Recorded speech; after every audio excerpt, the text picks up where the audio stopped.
जब उद्योगपतियों का 10 लाख करोड़ का कर्ज माफ करते हैं, 10 लाख करोड़ का।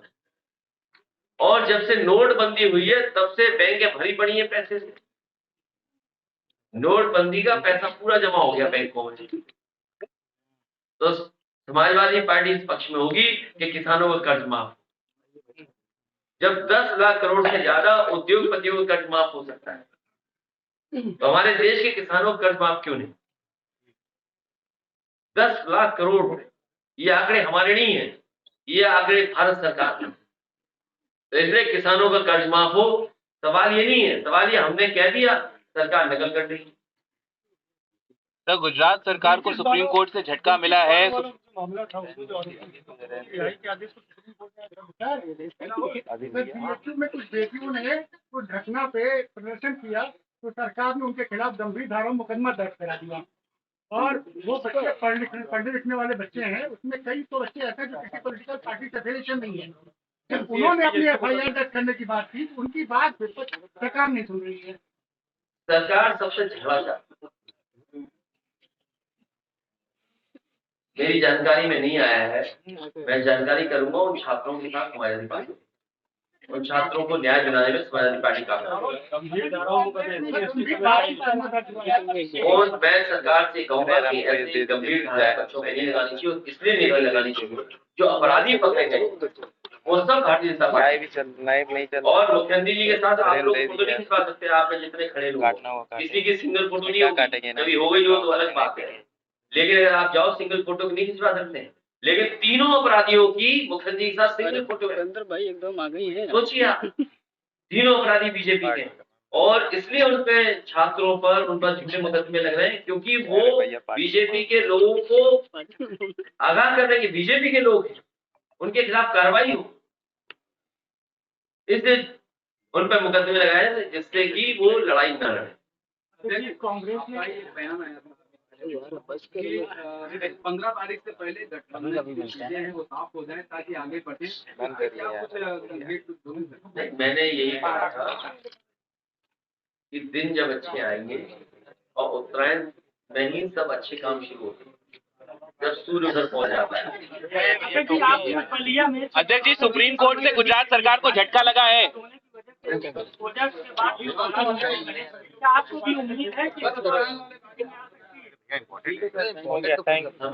बहुत उम्मीद है कि उत्तर प्रदेश से मिलने और नया प्रधानमंत्री बने, हमें उम्मीद है पूरा देश।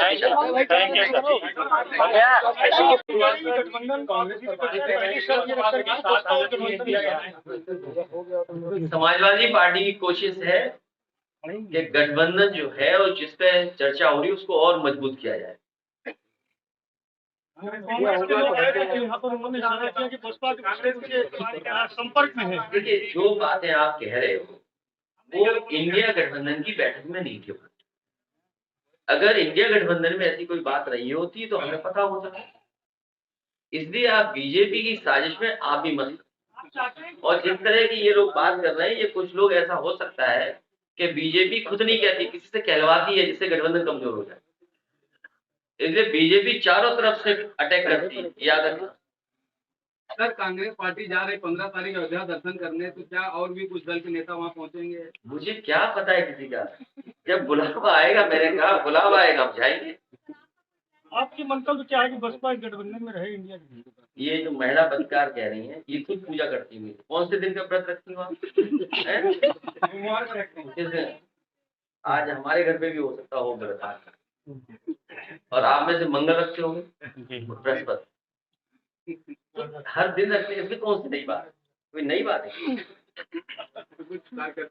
ये सब देखिए पॉलिटिकल है, आप लोग देश बचाइए। ये देख लो, ये देखिए, अगर ये भी डेटा गलत हो तो बताओ। ये देखिए आप, ये देखिए यूपी ग्लोबल इन्वेस्टर्स समिट 2023 में कितना इन्वेस्टमेंट आ गया जमीन पर, देखिए आप। निवेशक ही गायब हुए, बताइए। नहीं, निवेशक ही गायब है। मैं अपने पत्रकार साथियों से कहूंगा कि जो निवेशक गायब हुए उनको तो पता करवाओ ना, उनके नाम चलाइए ब्रेकिंग न्यूज में, तो शायद वो दोबारा के इन्वेस्ट कर जाए यूपी में। निवेशक ही गायब हो गए जिन्होंने MOU किया। दिसंबर में से कुछ होना था लेकिन हुआ। देखिए, ये हमारे बुंदेलखंड के भी अध्यक्ष वगैरह बैठे होंगे, आपको पता होगा देश के प्रधानमंत्री जी आए, उन्होंने कहा यहाँ पर मिसाइल्स बनेंगे, एयरक्राफ्ट बनेंगे। क्या बनाए, आपने कभी जाना इस बात को? अभी अखबार में मैंने एक दिन पढ़ा कि सरकार ने निर्देश दिए कि हर जिले में जमीन एक्वायर की जाए। जब 3 साल पूरे हो जाएंगे तो जमीन एक्वायर करेंगे आप, तो आपका इन्वेस्टमेंट कब आएगा? तो आपकी आधी अधूरी तैयारी थी, कोई तैयारी नहीं थी आपकी। और फिर सरकार ये बताए कि किस इंडस्ट्रियल पॉलिसी के तहत इन्वेस्टमेंट आया है, और जो इंसेंटिव्स आपने दिए थे, जो इंसेंटिव्स आपने अलाउ किए थे या आपने अपनी इंडस्ट्रियल पॉलिसी के अंदर लाए थे, उसमें कितने इंडस्ट्रियलिस्ट को आपने इंसेंटिव दिया है? बजट में था कि वो पैसा? तो असली बात तो आप बोलते नहीं हो। आप पूछिए उनसे कि इंसेंटिव कितने इंडस्ट्रियल हाउसेस को आपने दिया। अगर आपने इंसेंटिव नहीं दिया, इसका मतलब कोई इन्वेस्टमेंट आपके यहाँ नहीं आया। और जितना समाजवादियों की सरकार में अच्छे काम हुए थे, सब खराब हुए। 2024 के चुनाव में सबसे बड़ा मुद्दा क्या होगा? क्या राम मंदिर होगा उसमें? महिलाओं की सुरक्षा। और जब से भारतीय जनता पार्टी की सरकार आई है, पूरे देश में 1 लाख किसानों ने आत्महत्या की। ये आंकड़े मेरे नहीं हैं, एनसीआरबी के आंकड़े हैं। एनसीआरबी के आंकड़े बताते हैं कि पूरे देश में जब से भारतीय जनता पार्टी की सरकार आई है, 1 लाख किसानों ने आत्महत्या की। और हमारी सीमाएं असुरक्षित हो गई हैं। जो 1962 के युद्ध की मेमोरियल था, वो सुनने में आया चीन की फौज ने तोड़ दिया। जहां तक चीन की फौज जाना चाहती थी, वहां बैठ गई है जाकर के। चाहे वो आपका लद्दाख हो, सुनने में यहां तक आ रहा है कि भूटान के हिस्से को भी कब्जा कर लिया। ये मुद्दे हैं। बेरोजगारी मुद्दा है, महंगाई मुद्दा है, अन्याय चरम सीमा पर है। आपका बुलडोजर पे वोट पड़ेगा कि बाबा साहब भीमराव अम्बेडकर के संविधान बचाने के पे वोट पड़ेगा? और हमें उम्मीद है इस देश के लोग बाबा साहब भीमराव अम्बेडकर जी के संविधान को बचाने के लिए आगे आएंगे और भारतीय जनता पार्टी को हराने का काम करेंगे। ये हमारे मुद्दे हैं। Thank you sir. अपने प्रेस के साथियों का धन्यवाद देता हूं भैया नहीं कि आप लोगों से लगातार हमें मिलने का मौका मिला और आप लोग भी हमारी बात जनता तक पहुंचाते हैं। मुझे उम्मीद है इस लोकतंत्र को मजबूत करने के लिए समाजवादियों की बात जनता तक आपके माध्यम से पहुंचती रहेगी। और जितना हम समाजवादी लोग प्रयास कर रहे हैं लोकतंत्र को बचाने के लिए, हमें पूरा भरोसा है अपने ईमानदार निष्ठावान पत्रकारों पर और चैनल के साथियों पर। इस लोकतंत्र को बचाने में उनकी भी भूमिका महत्वपूर्ण है। हमारी पार्टी के जिला के महानगर अध्यक्ष आए हैं, पार्टी की तरफ से निर्देश लगातार जा रहे हैं, उसी की समीक्षा को लेकर के हम लोग बैठे हुए और अपने अध्यक्ष और महानगर अध्यक्षों से सुझाव भी मांगे। चुनाव आ गया है, अब 100 दिन भी नहीं बचे, इसलिए पूरी तैयारी के साथ सेक्टर बूथ और हमारे कार्यकर्ता और संगठन के सभी पदाधिकारी मिलकर के उत्तर प्रदेश में सबसे बड़ी भूमिका समाजवादी पार्टी निभाने जा रही है। और हमें अपने संगठन पर पूरा भरोसा है कि समाजवादी पार्टी के हर कार्यक्रम को, हर नीति और फैसले को जनता तक पहुंचाने का काम करेंगे। हाल ही में जो वोटर लिस्ट को लेकर के हमारे अध्यक्षों ने काम किया है, इनके कई साथियों ने बहुत अच्छा काम किया है।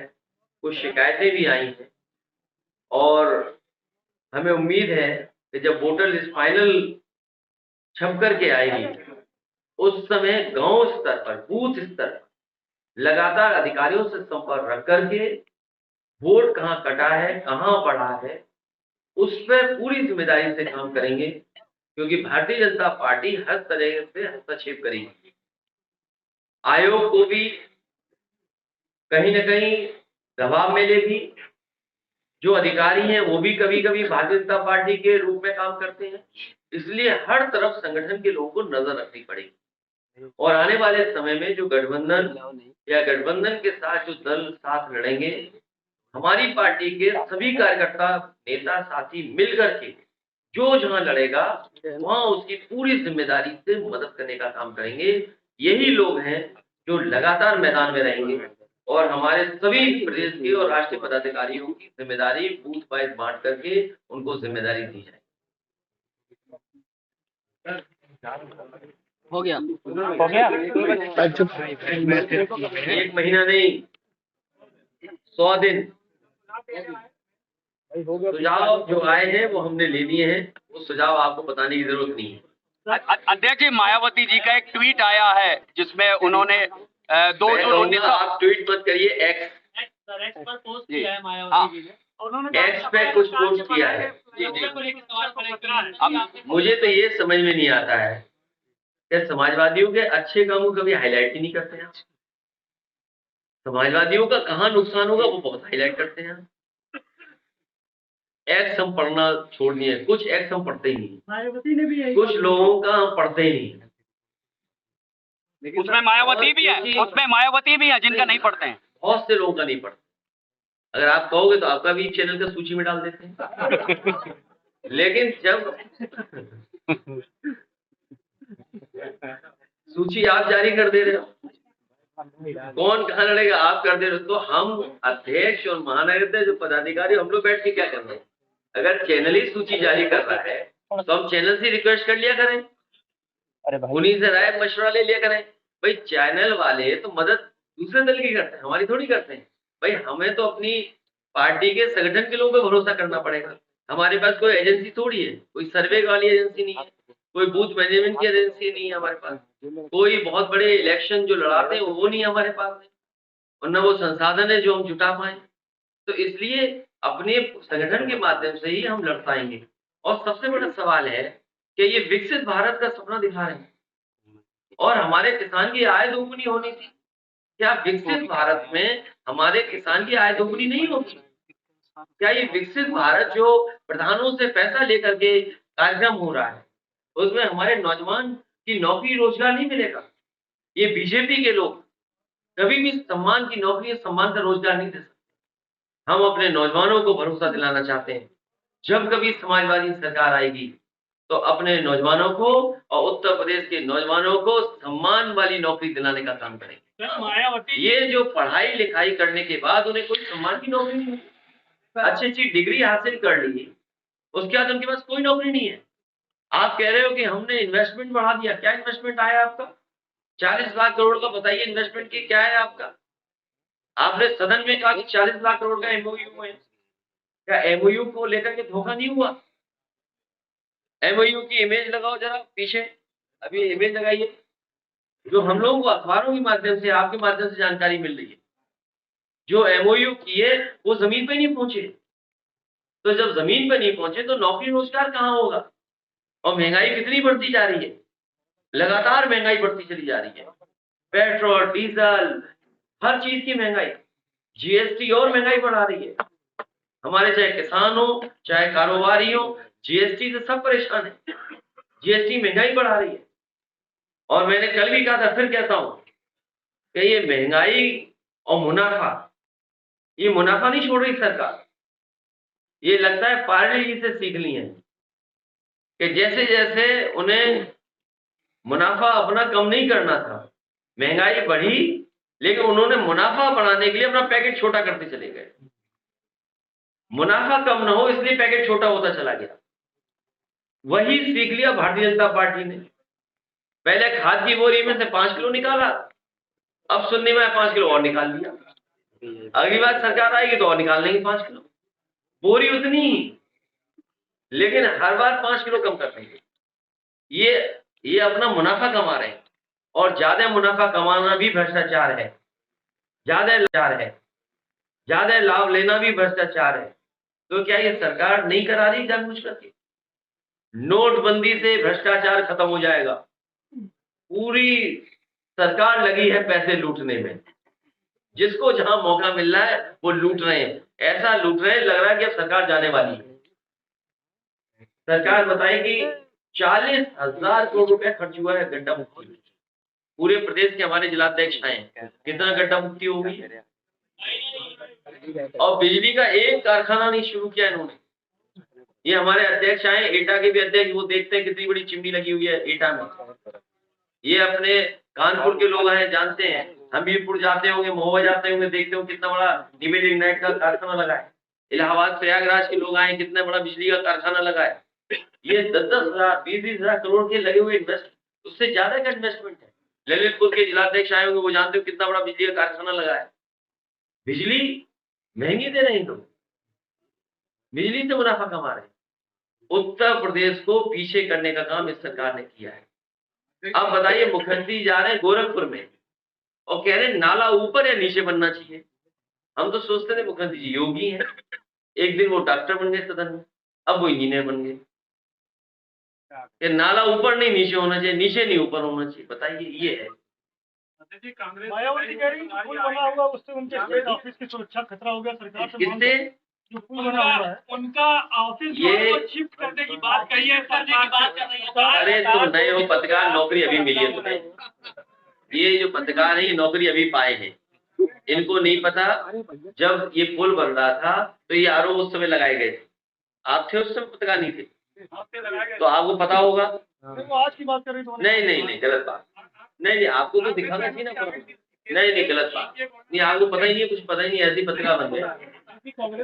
नहीं पता। अच्छा, पता है तो बता दो क्या है।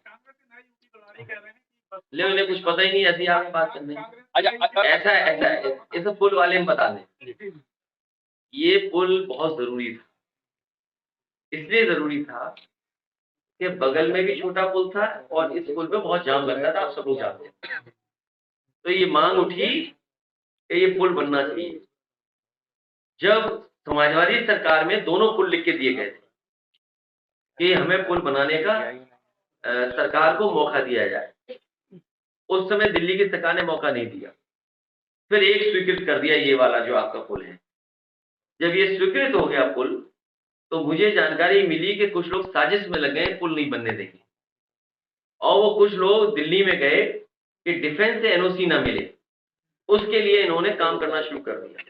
लेकिन मुझे खुशी है कि उस समय के लेफ्टिनेंट गवर्नर और लेफ्टिनेंट जनरल और आर्मी के लोगों से जब हमने बात अपनी रखी और पक्ष रखा, तो वो सहमत हुए।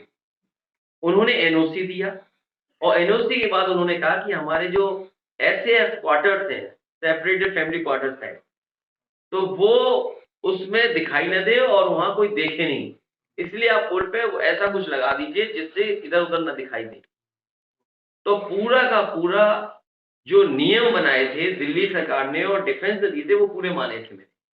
और सबसे बड़ी बात है कि रेलवे ने कहा कि हम नहीं बना पाएंगे, तो पूरा का पूरा ट्रांसफर कर दिया था पैसा एक साथ, और कम समय में ये ब्रिज बना था। आप रिकॉर्ड पता कर लीजिए, सबसे कम समय में ये पुल बना था, जिसमें रेलवे, डिफेंस सबका एनओसी लेके बनाया था। और इसका उद्घाटन में सरकार के लोग थे ही थे, लेकिन उत्तर प्रदेश के पूर्व मुख्यमंत्री एनडी तिवारी जी भी थे, अगर आपको याद हो। आदरणीय एनडी तिवारी जी उस समय जो पूर्व मुख्यमंत्री थे, वो भी बहुत रुचि ले रहे थे कि जल्दी पुल बने। कभी कभी रात में वो देखने जाते थे, अगर पुराने पत्रकार साथियों को याद होगा। तो बताओ ये किस किस को ब्लेम करेंगे? एनडी तिवारी जी को भी ब्लेम करना है। सर ये तो तुड़वा दें, सरकार बीजेपी से मिले हुए, तुड़वा दें पुल को, किसने मना किया? बीजेपी को चिट्ठी लिख दें कि पुल तुड़वा दो। चिट्ठी लिखने हाँ, कार्यालय क्या मैं किसी पार्टी के बारे में नहीं कह सकता। अगर उनको लगता है कि उनके सुरक्षा को खतरा हुआ है, तो वो बाकायदा चिट्ठी लिखते भारत सरकार को। बीजेपी की सरकार है, और बीजेपी की सरकार में तमाम बुलडोजर हैं, वो तुरंत बुलडोजर लाके तोड़ देंगे। हम तो इस बात के लिए तैयार हैं। बीजेपी के लोग अगर तोड़ना चाहें, बुलडोजर चला करके तोड़ दें, और मायावती जी के कहने से अगर ये बात मान ले तो अच्छी बात। हमें कोई शिकायत नहीं, हमें कोई शिकायत नहीं। एक मजबूत जो गठबंधन जो आ रहा है, मैं आपसे समय पे हो जाएगा तो क्या मेरे में कान दो हैं, और दो तरह से बोल रहे हो, कैसे सुनूंगा मैं? अध्यक्ष जी, मैं आपसे जानना चाह रहा हूँ कि एक मजबूत सामने भाजपा से आप लोग चुनाव लड़ना है, तो जिस तरह से बातें हो रही है, क्या अलग अलग देखिए, भाजपा पर संसाधन की कमी नहीं है। प्राइवेट कंपनियां, एजेंसियों को उन्होंने हायर कर रखा है। बूथ मैनेजमेंट के लिए अलग कंपनियां हायर कर रखी है, सर्वे के लिए अलग हायर कर रखी है। हमारे जो चैनल मित्र हैं ये सब, इनको बड़े बड़े पैकेज दे रखे हैं, तो उनके पास सब तैयारी है, संसाधन भी है। और जब कभी उनसे किसानों की आय दोगुनी पूछोगे तो मंदिर के पीछे छिप जाएंगे, नौजवान नौकरी और रोजगार मांगेंगे तो वहां छिप जाएंगे जाकर के। तो लड़ाई बड़ी है, इसीलिए हम अपने संगठन के लोगों से अपील कर रहे हैं कि संगठन के लोग जिम्मेदारी दें, हमारे कार्यकर्ता नेता को उसको बूथ दें। जिस तरह हर पुलिस का नंबर होता है, सिपाही का कांस्टेबल नंबर होता है, इसी तरह हमारे कार्यकर्ता को भी बूथ की जिम्मेदारी मिलेगी कि ये बूथ है, इसको देखना है आपकी जिम्मेदारी। ये तैयारी हम लोग कर रहे हैं क्योंकि दिन और समय कम है।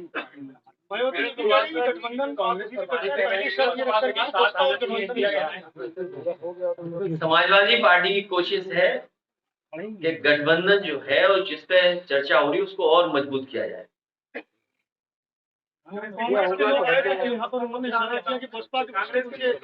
संपर्क में है। देखिए, जो बातें आप कह रहे हो वो